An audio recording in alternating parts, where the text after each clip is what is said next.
السلام عليكم ورحمة الله وبركاته. الحمد لله رب العالمين والعاقبة للمتقين والصلاة والسلام على نبيه محمد وآله وصحابه أجمعين. فقال تعالى في كلامه المجيد والفرقان الحميد: إن الله وملائكته يصلون على النبي يا أيها الذين آمنوا صلوا عليه وسلموا تسليما.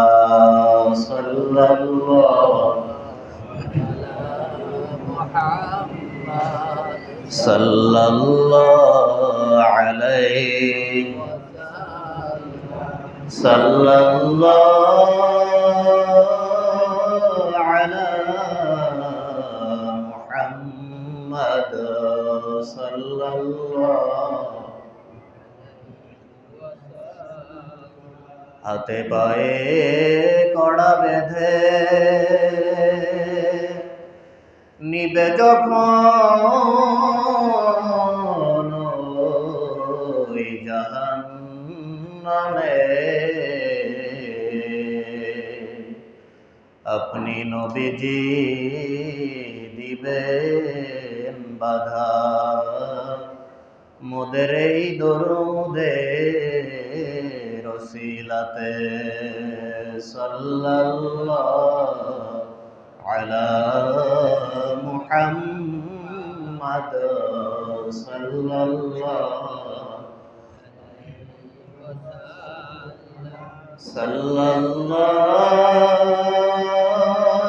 আলা মুহাম্মাদ সাল্লাল্লাহু।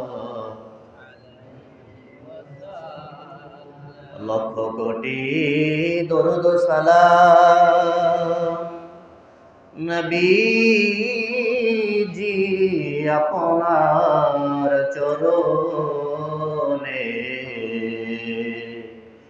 আমরা সবাই গুনাহগার, তাই তরাইয়েন ওই হাসরে। সাল্লাল্লাহু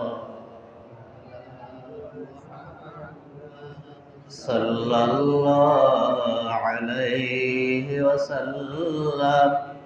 সাল্লাল্লাহু আলা মুহাম্মাদ সাল্লাল্লাহু। বালাগাল উলা বিকামালিহি কাশাফাদ দুজা বিজামালিহি حسنت جميع خصاله. اللهم صل وسلم وبارك عليه.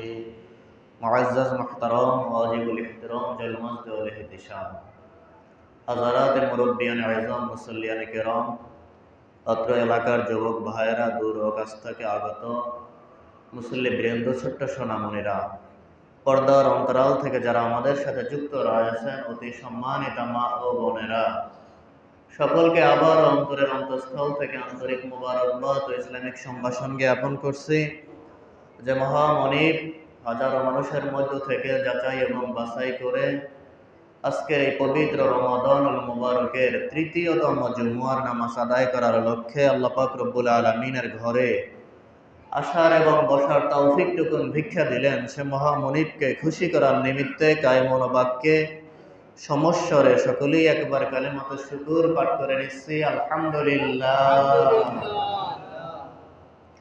সম্মানিত হাজিরিন, সময় খুবই কম, তো আমাদের কয়েকটি বিষয় নিয়ে কথা বলতে হবে। যেহেতু আমরা এই বছর রমাদানুল মুবারকে জুমা পেয়েছি মাত্র 4টি, এর ভিতরে ধারাবাহিকভাবে আজকে আমাদের মাগফিরাতের শেষ দিন।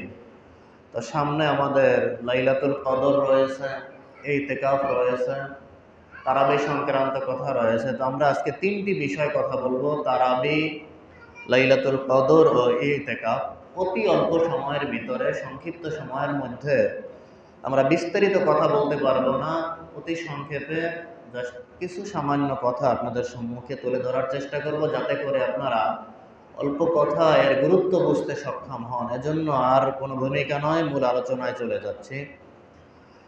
প্রথমে আমরা কথা বলতে চাই তারাবির নামাজ নিয়ে। আল্লাহর হাবিব সাল্লাল্লাহু আলাইহি ওয়াসাল্লাম ইরশাদ করেছেন, বুখারী শরীফের ভিতরে, বুখারী ও মুসলিম শরীফের ভিতরে হাদিস এসেছে। আল্লাহর হাবিব বলছেন, মান কামা রমাদানা ঈমানান ওয়া ইহতিসাবান গুফিরা লাহু মা তাকাদ্দামা মিন যামবিহি। আল্লাহর হাবিব সাল্লাল্লাহু আলাইহি ওয়াসাল্লাম বলেছেন, যে ব্যক্তি রমাদানুল মুবারকে পূর্ণ ঈমান এবং বিশ্বাসের সাথে সওয়াবের আশায় রমাদানুল মুবারকে তারাবি নামাজ আদায় করবে, আল্লাহ পাক রব্বুল আলামিন তার অতীত জীবনে তার পিছনের যাবতীয় গুনাহ আল্লাহ পাক রব্বুল আলামিন ক্ষমা করে দিবেন। সুবহানাল্লাহ।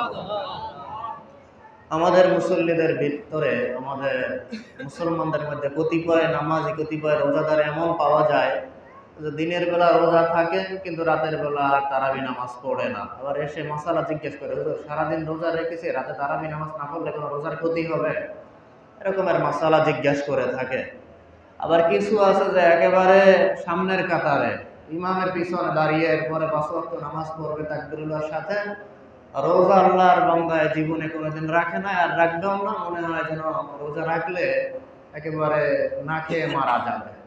এজন্য সময় হাতে নেই, থাকলে আমি বিজ্ঞানের দৃষ্টিতে, চিকিৎসা বিজ্ঞানের আলোকে রোজার কি উপকারিতা আমি সে সম্পর্কে আপনাদের সম্মুখে আলোচনা করতাম। সময়ের দিকে তাকিয়ে আর বলতে পারছি না।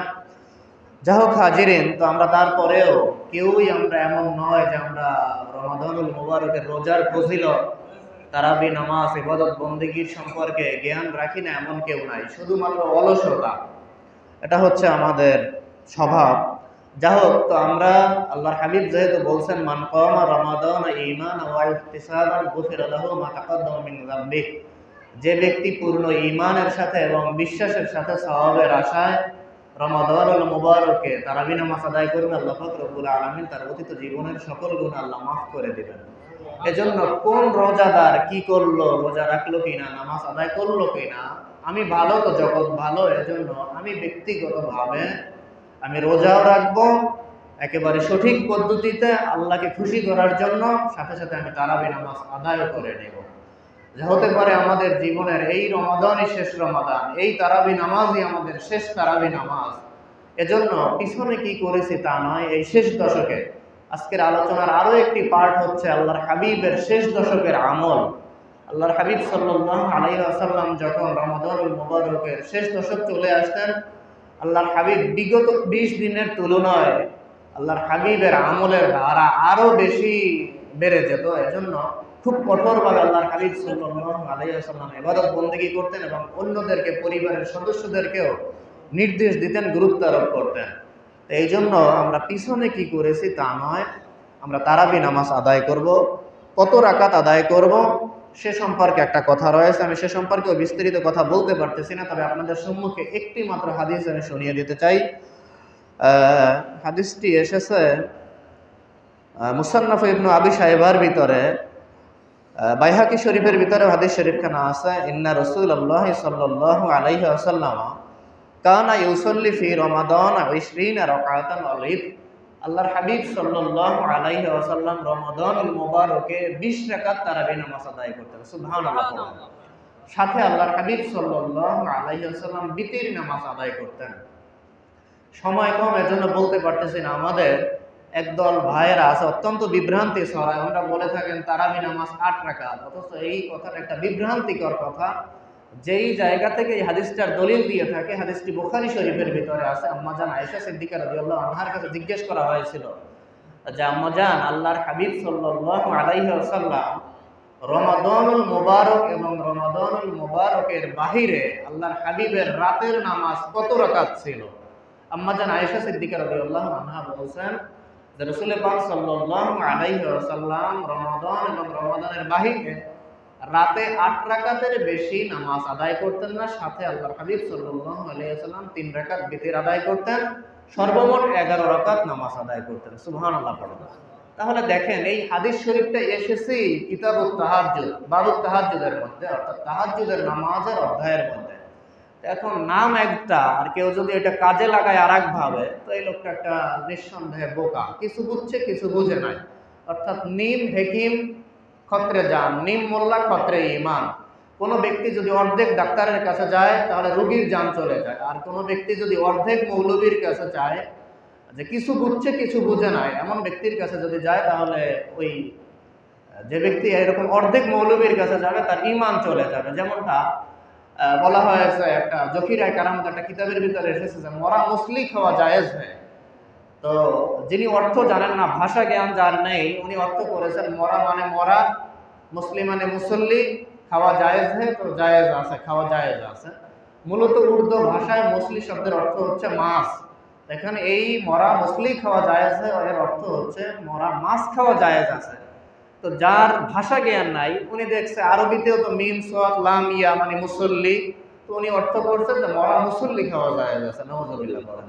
তো এটা হচ্ছে ভাষা জ্ঞান, অর্থাৎ বুঝে নাই উনি, উস্তাদ সারা শিখলে যেটা হয়। তো এই জন্য রাসূল পাক সাল্লাল্লাহু আলাইহি ওয়াসাল্লাম তিনি 20 রাকাত তারাবি নামাজ আদায় করেছেন। তবে আল্লাহর হাবিব সাল্লাল্লাহু আলাইহি ওয়াসাল্লাম যে 20 রাকাত তারাবি নামাজ আদায় করেছেন, জামাতবদ্ধ নয়, একা একই আদায় করেছেন, এজন্য যাতে করে আল্লাহর হাবিব চিন্তা করেছেন আমার উম্মতের জন্য এটা কষ্টকর হয়ে যাবে যদি আল্লাহ পাক রব্বুল আলামিন ফরজ করে দেন, আমার উম্মতের জন্য কষ্টকর হবে। এজন্য আল্লাহর হাবিব জামাতবদ্ধভাবে নয়, একা একই 20 রাকাত নামাজ আদায় করেছেন। যাই হোক হাজিরিন, সামনে আমরা হাদিস শুনি। আন আব্দুর রহমান ইবনে আব্দুল কারি রাদিয়াল্লাহু, হযরত আব্দুর রহমান ইবনে আব্দুল কারি একজন বিখ্যাত তাবী, তিনি বলেন খরজতু মা উমর ইবনুল খাত্তাবি লাইলাতান ইলাল মসজিদি, একদিন আমি হযরত ওমর ইবনুল খাত্তাব রাদিয়াল্লাহু আনহুর সাথে আমি একদিন রাতের বেলা বের হলাম মসজিদের দিকে। মসজিদে নববীতে আমরা পৌঁছলাম। ফাইদান নাসু আউযাউম মুতাফাররিকুন আইউসাল্লির রাজুলু লিনাফসিহি ওয়া ইউসাল্লির রাজুলু ফায়ুসাল্লি বিসসালাতির রাহত। আমরা সেখানে গিয়ে দেখলাম কেউ একা একই সালাতুত তারাবির নামাজ আদায় করতেছে, আবার কেউ ক্ষুদ্র ক্ষুদ্র দল নিয়ে কোন ইমামকে নিযুক্ত করে এরপরে তারা নামাজ আদায় করতেছে। খেয়াল করবেন, কথা বেশি বলতে পারতেছি না। ফাকালা, হযরত ওমর রাদিয়াল্লাহু বললেন ইন্নী লাউ জামাতু হাউলাই আলা কারিইন ওয়াহিদিন লাকানা আমসালা। হযরত ওমর রাদিয়াল্লাহু এই দৃশ্য দেখে তিনি বললেন আমি যদি এ সকল নামাজীদেরকে একজন ইমামের পিছনে সবাইকে যদি এক করে আমি জামাতবদ্ধ করতে পারতাম, এটা খুব ভালো হতো। সুম্মা আযামা ফাজামাহুম আলা উবাই ইবনে কাব। হযরত ওমর রাদিয়াল্লাহু অত্যন্ত দৃঢ় সংকল্প নিয়ে শক্তভাবে ভূমিকা রাখলেন। আল্লাহর ওমর ইবনুল খাত্তাব রাদিয়াল্লাহু হযরত উবাই ইবনে কাব রাদিয়াল্লাহুকে ইমাম নিযুক্ত করে সবাইকে একই জামাতে হযরত ওমর রাদিয়াল্লাহু নিযুক্ত করে দিলেন, সবাইকে এক জামাতের ভিতরে অন্তর্ভুক্ত করলেন। তারপরে কি হলো? ক্বালা সুম্মা খরাজতু মাআহু লাইলাতান উখরা ওয়ান নাস ইউসাল্লুনা বিসসালাতি কারিহিম। হযরত আব্দুর রহমান ইবনে আব্দুল কারি বিখ্যাত তাবী, তিনি বলেন এরপরে আরেকদিন আমি হযরত ওমর রাদিয়াল্লাহুর সাথে রাতের বেলা আবার মসজিদে নববীতে আমরা প্রবেশ করলাম।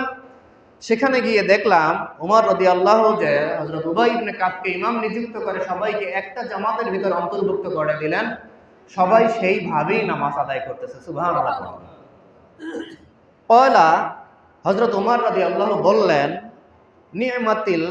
নি'মাতিল বিদআতু হাযিহি, এই যে বিদআতটা, এই যে নতুন আবিষ্কারটা, অর্থাৎ আল্লাহর হাবিব সাল্লাল্লাহু আলাইহি ওয়াসাল্লাম তিনি জামাতবদ্ধভাবে নামাজ আদায় করেন নাই, হযরত ওমর রাদিয়াল্লাহু সবাইকে এক করে জামাতবদ্ধভাবে তারাবির নামাজের ব্যবস্থা করে দিলেন। ওমর রাদিয়াল্লাহু এই দৃশ্যটা পরের দিন যখন গেলেন, গিয়ে উনি এটা দেখে বললেন দেখো এই যে বিদআতটা, অর্থাৎ এই যে নতুন আবিষ্কারটা, আমি যে নতুন পদ্ধতিটা চালু করলাম, এটা কতই না সুন্দর বিদআত। সুবহানাল্লাহ। এই জন্য বিদআত শুনলেই কিছু মানুষের খুব চুলকানি ওঠে। যে নতুন আবিষ্কার বা নতুন আসছে তো শুনলেই অনেকে মনে করে যে নিকৃষ্ট। যাই হোক, আমি সে আলোচনা যাচ্ছি না, দীর্ঘ কথা। তো বিদআত শুনলেই সেটা নিকৃষ্ট নয়। বিদআতেরও প্রকার আছে, প্রায় 5টার মতো প্রকার আছে। একটা হারাম, একটা মাকরুহ, একটা মুস্তাহাব, একটা মুস্তাহসানা, এরকমের প্রকার আছে। যাই হোক, হাজির সেদিকে আর যাচ্ছি না। তো অন্য হাদিসের ভিতরে আসছে হযরত সাঈদ ইবনে ইয়াজিদ